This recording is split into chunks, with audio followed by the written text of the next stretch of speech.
এখনকার সকালটায় সূর্যটা ঠিকঠাক মতো উঠতে না পারলেও সকালটা এই সূর্য ওঠার মধ্যেই আটকে থাকে না। সকালটা মানে হচ্ছে চুলোর ধোঁয়া, কাঁচা পেঁয়াজের গন্ধ আর মানুষের হাতে হাতে ভাগ হয়ে যাওয়া কাজ। এই ভিডিওতে একটা চড়ুই ভাতির আয়োজন চলছে।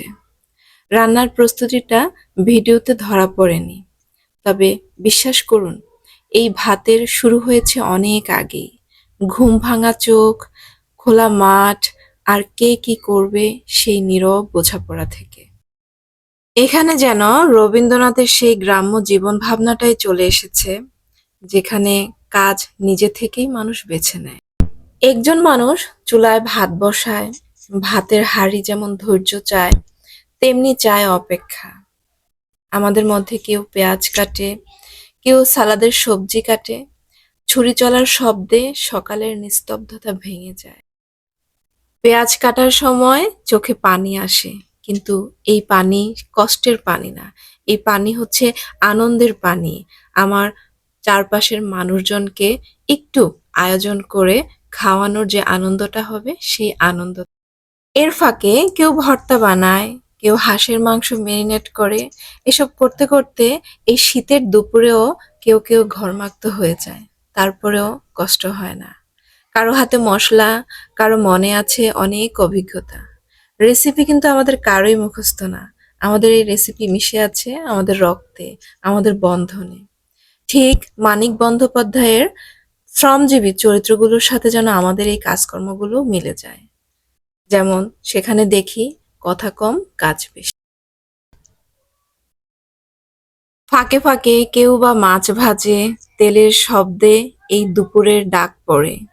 কেউ বেগুন পোড়ায় সেই কাঠকয়লার আগুনে। আগুনে পুড়ে গিয়েও বেগুন যেমন মিষ্টি হয়, মানুষও তেমনি। কেউ ভর্তার উপকরণ সেদ্ধ করে। সবাই জানে ভালো ভর্তা বানাতে সময় লাগে, আবার মনও লাগে। বিভূতিভূষণের লেখালেখিগুলোতে প্রকৃতির সঙ্গে মানুষের সহাবস্থান দেখা যায়। আমরাও ঠিক এইরকম গ্রাম বাংলার এক মাঠে আছি।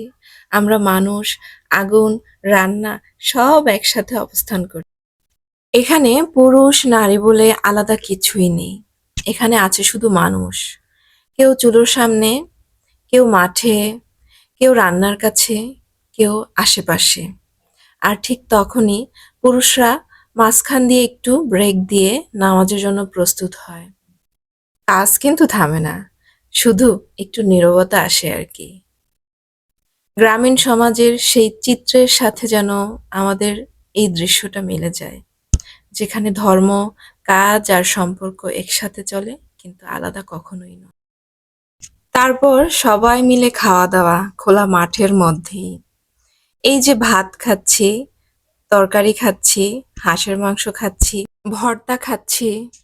এই ভাত শুধু চালের না, এই ভাতে আছে গত কয়েকদিনের শ্রম, সকালের শ্রম, দুপুরের ধৈর্য আর একসাথে থাকার সুখ। ক্যামেরাটা হয়তোবা কিছুক্ষণ পরই বন্ধ হয়ে যাবে, কিন্তু এই দিনের স্বাদ থেকে যাবে অনেকক্ষণ অনেকক্ষণ। আর তার জন্যই সেই স্মৃতি ধরে রাখার এই ক্ষুদ্র প্রয়াস। আর এসবের মধ্য দিয়ে যেন রবীন্দ্রনাথের মানবতাবাদটা জেগে ওঠে। একসাথে থাকাটাই আসল উৎসব। পেজটি ভালো লেগে থাকলে পেজটি ফলো করবেন, আর লাইক কমেন্ট শেয়ার করতে অবশ্যই ভুলবেন না কিন্তু।